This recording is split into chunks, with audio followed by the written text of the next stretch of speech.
बिस्मिल्लाहिर्रहमानिर्रहीम। अस्सलाम वालेकुम दोस्तों, नई वीडियो में खुश आमदेद। दोस्तों, वजीर आजम पाकिस्तान इमरान खान मैदान में आ गए। अपने ही लोगों के खिलाफ कार्रवाई का फैसला कर लिया। जहांगीर तरीन फारूक काबीना में हैरान कुन तब्दीलियां कर दी गयी। वीडियो की तफसील में जाने से पहले आप देख रहे हैं हकीकत की दुनिया डॉक्टर अली के साथ। हमारा चैनल सब्सक्राइब करके घंटी के निशान को दबाना मत भूलिएगा। इस वीडियो को ज्यादा से ज्यादा फेसबुक, व्हाट्सएप और सोशल मीडिया पर शेयर जरूर करें। शेयर और लाइक करने के साथ साथ कमेंट बॉक्स में पाक फौज जिंदाबाद, पाकिस्तान परिंदाबाद और पाकिस्तान के गुमनाम हीरोज को सलाम का नारा कमेंट जरूर कीजिएगा। दोस्तों, आटे और चीनी के बहरान से तो आप सब बखूबी वाकिफ हैं। इसी हवाले से वजीर आजम इमरान खान की जानिब से कुछ अहम पेशरफ सामने आई है और देखने में तो ऐसा लगता है कि शायद अब इमरान खान किसी को नहीं छोड़ेंगे। बेशक वो शख्स उनका करीबी हो या उनका मुखालिफ, लगता ऐसे है कि अब सबकी शामत आने वाली है। दोस्तों, गुज़िश्ता दिनों मुल्क में आटे और चीनी का एक संगीन बहरान देखने में आया था और इस हवाले से अपोजिशन लॉबी और मीडिया ने हुकूमत पर दबाव डाला कि इस बहरान के जिम्मेदारान का पता लगाया जाए और उनको सजाएं दी जाएं। जैसे ही यह खबर वजीर आजम के नोटिस में आई तो उन्होंने इस बहरान की तहकीकात करने का हुक्म दे दिया और चंद रोज कबल वफाकी तहकीकाती इदारे FIA की तहकीकाती रिपोर्ट मंजर आम पर आई, जिसमें साफ अल्फाज में ये लिखा हुआ है कि इस बहरान के जिम्मेदारान में सरे फहरिस्त तहरीक इंसाफ के मरकजी रहनुमा जहांगीर तरीन, वफाकी वजीर खुसरो मुख्तियार के भाई हाशिम जवाब बख्त और स्पीकर पंजाब असम्बली परवेज इलाही के बेटे मोनिस इलाही शामिल हैं। ये वो लोग हैं जिन्होंने इस बहरान से सबसे ज्यादा फायदा उठाया और खूब माल कमाया। और आज की मीडिया रिपोर्ट के मुताबिक वजीर आजम इमरान खान ने बड़ा फैसला कर लिया है और जहांगीर तरीन से ओहदा वापस ले लिया है। इसके अलावा वजीर आजम ने अपनी वफाकी काबीना में भी रद्दो बदल का अमल शुरू कर दिया है। इमरान खान ने वफाकी काबीना में तब्दीली करते हुए खुसरो बख्तियार की वजारत तब्दील कर दी है, रजाक दाऊद से 2 ओहदे वापस ले लिए और हमाद अजहर की वजारत भी तब्दील कर दी है। जहांगीर तरीन जो कि चेयरमैन टास्क फोर्स बराए ज़राअत के शोबे पर फाइज थे, उनसे ये ओहदा उन पर लगे इल्जामात के तहत वापस ले लिया गया है। जबकि खुसरो बख्तियार जो कि फूड एंड सिक्योरिटी की वजारत पर फाइज थे, उनसे भी ये वजारत वापस ले ली गई। दोस्तों, वाज़ेह है कि खुसरो बख्तियार के भाई पर चीनी बहरान में बराह रास्त मुलविस होने का इल्जाम आयद है। इसी के साथ रजाक दाऊद जो कि शुगर एडवाइजरी बोर्ड के चेयरमैन हैं और मुशीर सनत और पैदावार के ओहदे पर फाइज थे, उनसे इन दोनों ओहदों का कलमदान वापस ले लिया गया है। लेकिन इनके साथ ये फैसला भी किया गया है कि वो मुशीर बराए तिजारत अपने फराइज सर अंजाम देते रहेंगे। मीडिया रिपोर्ट्स के मुताबिक जहांगीर तरीन को इस रिपोर्ट के बाद ओहदे से हटा दिया गया है, लेकिन इस हवाले से हुकूमत की जानिब से यह भी वाज़ेह कर दिया गया है कि जहांगीर तरीन के खिलाफ मजीद कार्रवाई इंक्वायरी कमेटी की सिफारिशात के बाद ही की जाएगी। और इसी के साथ वजीर आजम ने मुत्तहिदा कौमी मूवमेंट के कंवर नवीद जमील जो कि वफाकी वजीर बराए इंफॉर्मेशन टेक्नोलॉजी के तौर पर अपनी खिदमत सर अंजाम दे रहे थे, उनका इस्तीफा भी कबूल कर लिया है। वजीर आजम ने अपने सोशल मीडिया के अकाउंट से ऐलान करते हुए मजीद कहा कि खुसरो बख्तियार की जगह फखर इमाम को वफाकी वजीर बराए तहफ़्फ़ुज़ खुराक को तहकीक बनाया गया है। इसी के साथ इमरान खान ने मुत्तहिदा कौमी मूवमेंट के रहनुमा अमीनुल हक को काबीना में शामिल कर लिया है और उन्हें वजीर बराए टेलीकॉम मुकर्रर कर दिया है। हमाद अजहर जो कि इक्तसादी उमूर के वजीर थे, उनसे ये ओहदा लेकर उनको वजारत सनत का ओहदा दे दिया है और आजम सवाती को भी नारकोटिक्स का ओहदा सौंप दिया गया है। वजीर आजम के मुताबिक सीनियर वकील और पाकिस्तान तहरीक इंसाफ के रहनुमा बाबर अवान मशीर बराए पार्लिमानी उमूर होंगे, जबकि उसके साथ ही एक मोहम्मद शहजाद अरबाब जो कि मशीर बराए एस्टेब्लिशमेंट से, उनको भी ओहदे से हटा दिया गया है। इसके अलावा अब्दुल रजाक दाऊद से उनके 2 कलमदान वापस ले लिए गए हैं, जबकि मुशीर तिजारत के तौर पर वो भी अपने फराइज सर अंजाम देते रहेंगे। मीडिया जराये के मुताबिक अब्दुल रजाक दाऊद ने बतौर चेयरमैन शुगर एडवाइजरी बोर्ड इक्तसादी राबिता कमेटी चीनी बरामद करने की इजाजत देने की सिफारिश की थी। इसी हवाले से उनके खिलाफ एक्शन लिया गया और उनसे ये कलमदान वापस ले लिया गया। इसके साथ ही असद उमर ने बतौर वजीर खजाना इजलास की सदारत करते हुए 11 लाख टन चीनी बरामद करने की इजाजत दी थी और इसके बाद वफाकी काबीना ने इमरान खान की जेर सदारत इजलास में इक्तसादी राबिता कमेटी के फैसलों की तौसीक की थी।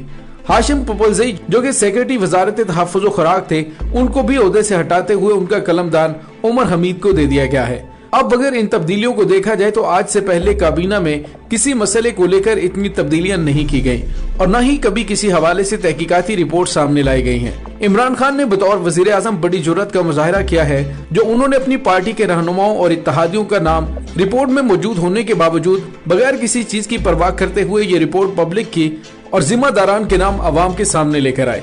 इस रिपोर्ट के हवाले से जहांगीर तरीन का कहना था कि मेरे खिलाफ हमेशा से अफवाहें मशहूर कर दी जाती हैं, जबकि ऐसा कुछ भी नहीं।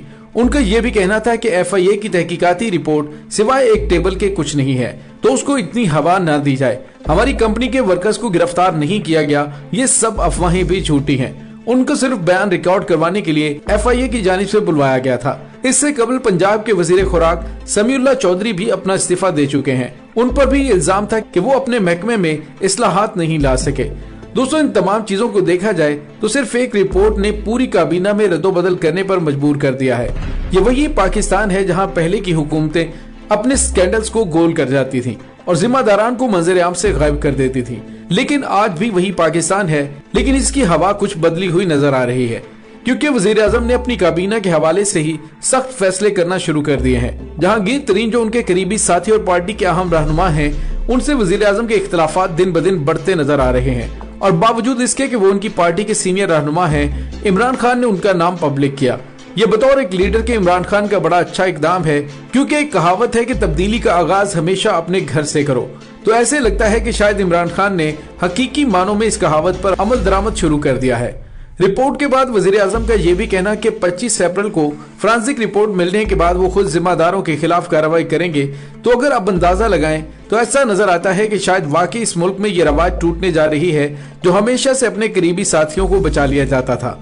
और अब की बार खान साहब इस रवाज को तोड़ते हुए सबके खिलाफ बराबरी बरतेंगे, और अगर जिम्मेदारान उनके अपने करीबी साथी भी हों तो उनको भी नहीं छोड़ेंगे।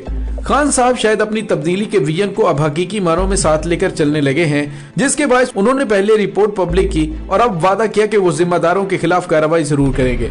अब ये देखना है कि फोरेंसिक रिपोर्ट में क्या सामने आता है और क्या मजीद इंकशाफात देखने को मिलते हैं। दोस्तों, वज़ीर आज़म पाकिस्तान अपने गुज़िश्ता चंद खिताबात में काफी ज्यादा परेशान नजर आए। इमरान खान गरीब तबके के लिए काफी मुतफक्कर दिखाई दिए। ये कुदरती अमर था, क्योंकि इस वक्त मुल्क को कोरोना वायरस के साथ साथ मुआशी वायरस का भी सामना है। मुतवम्मल अफराद को छोड़कर दिहाड़ीदार नौकरी पेशा तबके के पास इतनी जमा पूंजी नहीं होती कि वो आराम से घर में बैठकर गुजारा कर सकें। दरमियाने तबके की एक और मुश्किल ये है कि ये सफेद पोश तबका मांग नहीं सकता। ये तबका इस वक्त सबसे ज्यादा मुश्किल में है। हुकूमत के अपने मसाइल हैं, सब उससे रिलीफ मांग रहे हैं। पंजाब हुकूमत ने तो 3 माह के लिए टैक्सों की वसूली मौखर कर दी है, दीगर सूबे भी अपने तौर पर रिलीफ दे रहे हैं। मसला फिर वही है कि हुकूमत भी कब तक और किस कदर रिलीफ दे सकती है। खिदमत खल्क में अभी एक खला नजर आ रहा है, और वो उन मुतवम्मल अफराद और इदारों की अदम शिरकत है जिस मुल्क की 80% दौलत के मालिक हैं। उनमें रियल एस्टेट मालिकान भी हैं, शुगर मिलों और दीगर कारखानों के मालिक भी हैं, जिनकी दौलत इतनी ज्यादा है कि उन्हें बैरून मुल्क अकाउंट खोलने पड़ते हैं। ये लोग अभी तक इस तरह सामने नहीं आए जिस तरह की उम्मीद थी। मुमकिन है कि वो इरादा कर रहे हों, लेकिन इस नेक काम में ताखीर नहीं की जा सकती, इसलिए कि 50% गरीब तबके ने 2-3 हफ्ते का भी राशन स्टोर किया है तो वो बिल आखिर खत्म होने वाला है, क्योंकि लॉकडाउन में 10 दिन का इजाफा हो चुका है। अभी ये भी मालूम नहीं कि 14 तारीख को हालात नॉर्मल होते हैं या कि नहीं, क्योंकि दिन ब दिन सूरत हाल बदल रही है।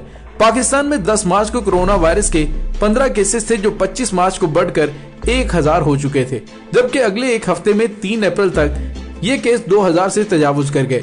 यानी पहले 1000 केस 2 हफ्तों में और अगले 1000 केस सिर्फ 7 दिन में। 200 से 300 केसेस रोजाना देखने को मिल रहे हैं। सुप्रीम कोर्ट में हुकूमत ने जो रिपोर्ट जमा करवाई है उसके मुताबिक अप्रैल तक मुल्क में कोरोना वायरस के केसेस की तादाद 50,000 तक पहुंचने का खदशा है, जिसमें 7,000 की हालत तशवीशनाक हो सकती है। हमारे मुल्क में हालात तो दीगर मुल्कों की निस्बत बहुत बेहतर लग रहे हैं कि बरतानिया ने 20,000 और अमेरिका ने 1 से 2 लाख हलाकतों के लिए अपने लोगों को तैयार रहने का कहा है। ताहम हमारे यहाँ चूंकि कोरोना के टेस्ट बड़ी तादाद में नहीं हो रहे, इसलिए अभी ये भी नहीं पता कि कोरोना के असल मरीज कितने हैं। जो रिपोर्ट हो रहे हैं, अगर सूरत हाल यही रही तो फिर पाकिस्तान की बचत हो सकती है। इसलिए अवाम का साथ बहुत जरूरी है। बड़ी शाहराहों पर तो नाकों की वजह से ट्रैफिक कम है, लेकिन असल मसला अंदरूनी शहर कॉलोनियों और मोहल्लों का है, जहाँ अब भी इस वबा को सीरियस नहीं लिया जा रहा। लड़के वाले बंद दुकानों के बाहर टोलियों की शक्ल में बैठे हैं, आमदोरफ्त खत्म होने को नहीं आ रही। ऐसे में मुतलका SHOs गश्त करते हैं लेकिन एक्शन नहीं ले रहे। जिन इलाकों में लोग इस मसले को मजाक समझ रहे हैं, उन इलाकों को कोई कोरोना केस आए बगैर 3 दिन के लिए फौरी क्वारंटीना में तब्दील कर दिया जाना चाहिए। इस मसले का यही हल है। जो डंडे की जुबान समझते हैं उन्हें उसी जुबान से समझाना चाहिए। दोस्तों, इस दुआ के साथ डॉक्टर अली को इजाजत दीजिए कि अल्लाह ताला मुल्क के खुदादाद पाकिस्तान को अपनी हिफाजत में रखे और कोरोना वायरस की तबाहकारियों से महफूज रखे। आमीन सुम्मा आमीन। इंशाल्लाह बहुत जल्द मिलते हैं एक नई वीडियो में। तब तक के लिए अपना बहुत सारा ख्याल रखिएगा। पाक फौज जिंदाबाद, पाकिस्तान परिंदाबाद, पाकिस्तान के गुमनाम हीरोज को सलाम। अल्लाह वारिस।